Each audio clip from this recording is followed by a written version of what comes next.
क्या कह रहे हो तुम रमेश? मैंने तुम्हें गेस्ट हाउस में बुलाकर रुपए दिए? हाँ डैडी, उस रोज आप कुछ परेशान से थे। आपने मुझे रुपयों से भरा हुआ एक ब्रीफकेस दिया और कहा कि मैं सब बाद में समझाऊंगा। Ramesh, what are you talking? ये नामुमकिन है। उस वक्त तो मैं घर में था, तुम्हारी माँ और लता के साथ। ये कैसे हो सकता है? हाँ डैडी, ये बिल्कुल सच है। मैं अदालत में सिर्फ इसलिए खामोश रहा कि कहीं मेरा बयान आपको बदनाम न कर दे। मैंने फैसला कर लिया कि मैं अपनी जिंदगी कुर्बान कर दूंगा, लेकिन आपकी जिंदगी भर की इज्जत बर्बाद नहीं होने दूंगा। नहीं रमेश, नहीं, ये सच नहीं है, झूठ है, धोखा है। मुझे तो ऐसा लगता है कुछ लोग तुमसे इंतकाम लेने के लिए कोई गहरी चाल चल रहे हैं। अच्छा ये बताओ, तुमने वहां किसी को देखा था जिसमें तुम्हें शक हो सकता है? हाँ, जब मुझे गिरफ्तार करके ले जाया जा रहा था तो रामू था वहां पर, और मुझे कुछ ऐसी नजरों से देख रहा था जैसे मेरी गिरफ्तारी उसकी कामयाबी हो। कौन है ये रामू? एक मैकेनिक है डैडी, A1 गैरेज का मालिक।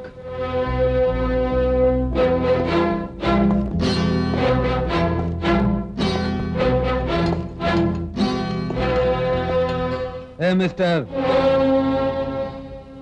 कौन है आप? मैं जस्टिस चौधरी हूँ। ओह, आप जज साहब, ये आपकी अदालत नहीं है, ये गैरेज है। मुझे रामू नाम के मैकेनिक से मिलना है। क्यों? रामू से आपका कोई रिश्ता है? नहीं, मैं अपने बेटे के बारे में उससे कुछ पूछने आया हूं। बेटे के बारे में? कितने बेटे हैं आपके? सिर्फ एक, और रामू ने उसके साथ नाइंसाफी की है। हो सकता है आपके खानदान में से किसी ने रामू के साथ नाइंसाफी की हो, और उसके बदले रामू ने आपके बेटे के साथ नाइंसाफी की। Shut up! क्या बकवास कर रहे हो? कौन हो तुम? मैं वही रामू हूं जिसकी तलाश में आप यहां तशरीफ लेकर आए हैं। तुम रामू हो जिसने मेरे बेटे को मुजरिम बनाया, जिसके कारण मेरे बेटे को सजा मिली। नहीं, वो मैं नहीं, वो शख्स आप है। रामू, हाँ, आपने भी एक गुनाह किया था, एक बेकसूर औरत को धोखा दिया था, और उसी के बदले आज आपके बेटे को सजा मिल रही है। क्या बक रहे हो तुम? बताते क्यों नहीं? कौन हो तुम? मैं राधा का बेटा हूं, वही राधा जिसे बरसों पहले आपने धोखा देकर ठुकरा दिया था। रामू, रामू,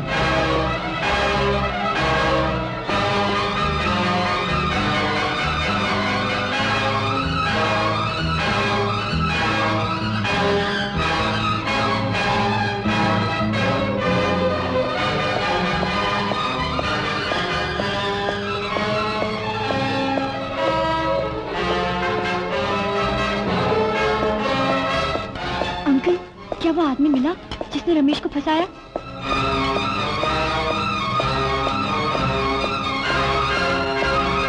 रमेश से मिली? क्या कहा रमेश ने? क्या हुआ? क्या बात है? अरे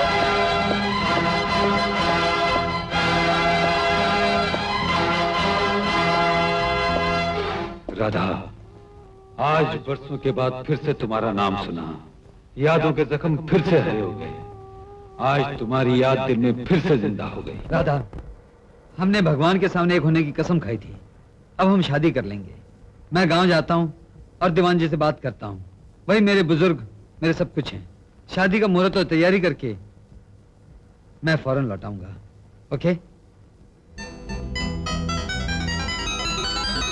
ये तुम क्या कह रहे हो चौधरी? मैं अपनी बेटी जानकी के लिए तुमसे आस लगाए बैठा हूं और तुम कहीं और शादी करना चाहते हो? मैं बहुत शर्मिंदा हूं दीवान जी। मैंने अपनी जिंदगी के सारे अधिकार राधा के नाम लिख दिए हैं। वो मेरी होने वाली पत्नी है। भगवान के सामने तो मान चुका हूं, अब सिर्फ दुनिया के सामने रस्म निभाना बाकी है। वालिदैन के गुजरने के बाद आपने जिस ईमानदारी से मेरी स्टेट और मेरे कारोबार को संभाला है, उसके लिए आपका बहुत बहुत शुक्रिया। अब एक छोटी सी गुजारिश है, जानकी के लिए कोई अच्छा सा लड़का तलाश कीजिए, उसकी शादी की जिम्मेदारी मेरी है। दहेज की परवाह मत कीजिए, उसका इंतजाम भी मैं करूंगा। मैं राधा से मिलने कल जा रहा हूं।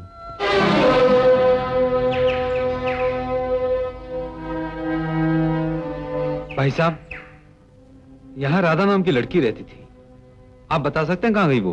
कल ही रात उसने ये मकान खाली कर दिया और हावड़ा मेल से चली गई। जाते हुए ये भी कहा कि अब वो वापस नहीं आएगी।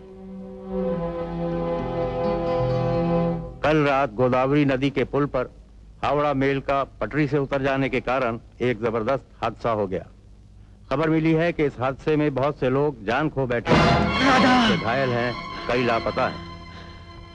बेटा, जिंदगी बड़ी कीमती है जो सिर्फ एक बार मिलती है, बार बार नहीं। तुमने जिससे प्यार किया वो दूर जा चुकी है, बहुत दूर, जहां से कोई लौट के नहीं आ सकता। दुनिया बनाने वाले ने वक्त एक ऐसा मरहम बनाया है जो यादों के जख्म भर देता है, और इंसान चाहे तो खुशियां फिर से उसकी जिंदगी में आ सकती है। इसलिए बेटे मेरी बात मानो, जानकी से शादी कर लो जो तुम्हारे ही लिए जी रही है। ठीक है दीवान जी, जैसी आपकी मर्जी।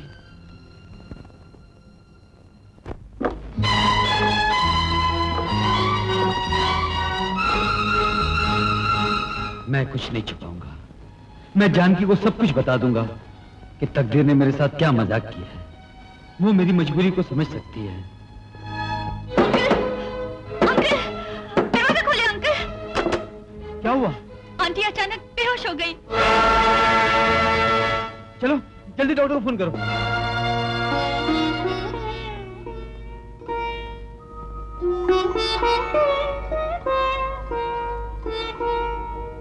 चौधरी, डॉक्टर की हैसियत से नहीं, एक दोस्त की हैसियत से कह रहा हूँ, भाभी के दिल पर बेटा बेटी के दुखों का गहरा असर पहुंचा है, और मैं समझता हूँ किसी वजह से ब्लड प्रेशर हाई हो गया है। चिंता की कोई बात नहीं है, ध्यान रखना जरूरी है। उन्हें कोई भी सदमा नहीं पहुंचना चाहिए, वरना उनकी जिंदगी को खतरा हो सकता है। ध्यान रहे, उन्हें कोई भी सदमा नहीं पहुंचना चाहिए, वरना उनकी जिंदगी को खतरा हो सकता है।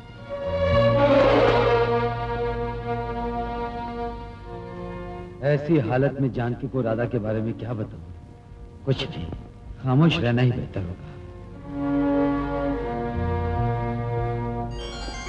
क्यों जगन्नाथ, हीरों की टेस्टिंग खत्म हुई कि नहीं? जी हो गई, ये असली हीरे हैं और ये नकली। एक काम करो जगन्नाथ जी। 1 घंटे के अंदर अंदर इन नकली हीरो को पॉलिश करके असली हीरो की तरह चमका दो, जल्दी। हाँ मिस्टर जय सिंह, कब तक मेरे पिता को अपने कब्जे में रखकर अपने मकसद के लिए इस्तेमाल करते रहोगे? अब तो इन्हें आजाद कर दो। जब खिलौनों की जरूरत नहीं रहेगी और खेल भी खत्म हो जाएगा तो इन्हें भी आजाद कर दिया जाएगा। वो क्या गोपाल, मैं बहुत जल्दी हिंदुस्तान छोड़ के जा रहा हूँ। उसके बाद तुम भी आजाद और तुम्हारे पिताजी भी आजाद। क्यों? आपने मुझे बुलाया है? क्यों? ये बताने के लिए कि कैलाश अपना इल्जाम तुम्हारे सर पर लगा के तुमको जेल भिजवाना चाहता है। जेल? हाँ हाँ, जेल। सारी जिंदगी दुम हिला हिलाकर मैंने उसकी वफादारी की, सेवा की। सेवा करने का ये मेवा मिला है कि वो मुझे जेल भेजना चाहता है। उसकी छुट्टी हो जाएगी, वो बर्बाद हो जाएगा। उसी की बर्बादी के लिए मेरे दिमाग की शैतानी फैक्ट्री में एक खूबसूरत आइडिया आया है। अगर तुम उस पर अमल करोगे तो मैं तुमको 2 लाख रुपए दूंगा। 2 लाख रुपए?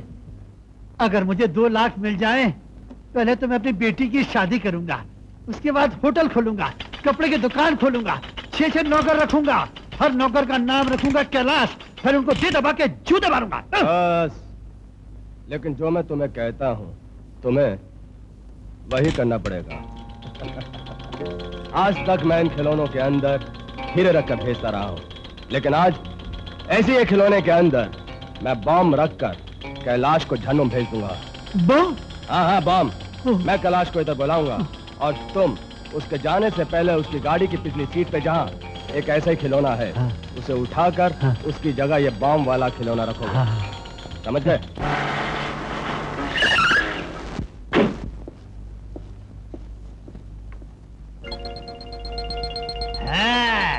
अपनी कार को सजाने के लिए कुत्ता लगाया, अब ये दूसरा कुत्ता तुम्हें कुत्ते की मौत मारेगा।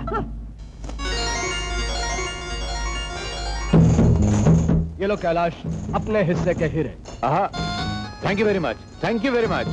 तुमने अपना वादा निभाया और ईमानदारी से मेरे हिस्से के हीरे मुझे दे दिए। Thank you very much. लेकिन मैं अपने इत्मीनान के लिए इन हीरो को कल किसी जौहरी से चेक जरूर करवाऊंगा। कल? हाँ कल जरूर चेक करा लेना। कैलाश,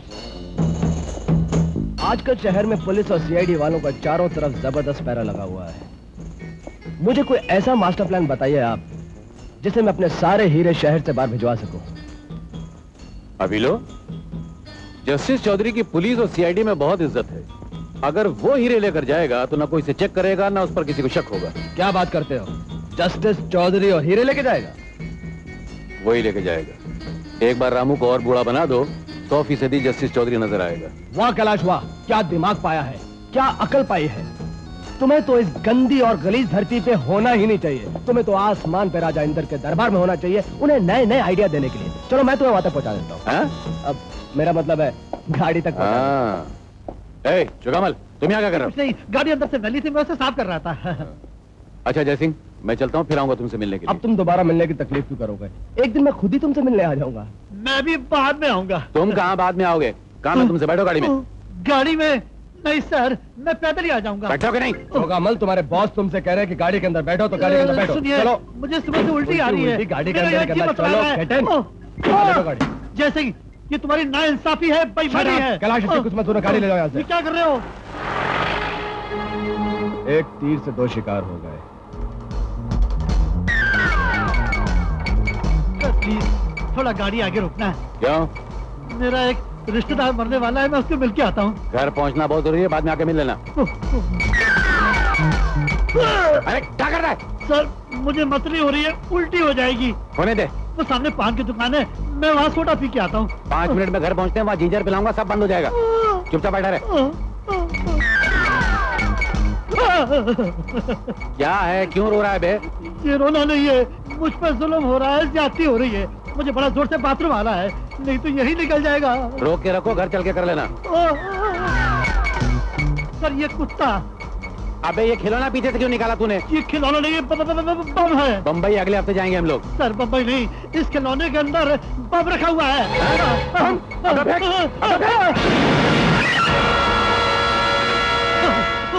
हरामजादे, नमक हराम, मेरी गाड़ी में बम लगा के मुझे मार डालना चाहता था, इसलिए गाड़ी में नहीं बैठ रहा था। सर मुझे माफ करना, 2 लाख रुपए के लालच में मेरे मुंह से राल टपकने लगी। किसने दिए 2 लाख जय रुपए? सिंह ने। उसने कहा था कि मैं आपकी गाड़ी में बम रखूं, क्योंकि उन्होंने आपको नकली हीरे दिए हैं। क्या? नकली हीरे?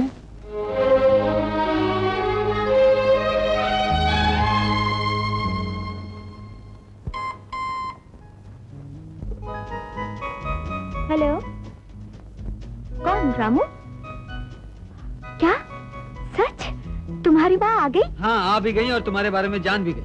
अब तुमसे मिलने के लिए बेचैन है। अच्छा, मैं उनसे मिलने अभी आती हूँ। एक बात सुन लो, मर्दाने कपड़े या पैंट शर्ट पहनकर उनके सामने नहीं आना। आना है तो साड़ी पहन कर आना। साड़ी? मैंने आज तक कभी पहनी नहीं। माँ से फर्स्ट टाइम मिलने आ रही हो, जरा साड़ी में इंप्रेशन अच्छा पड़ता है, समझी? हाँ, समझ गई। उफ। रामू, हाँ?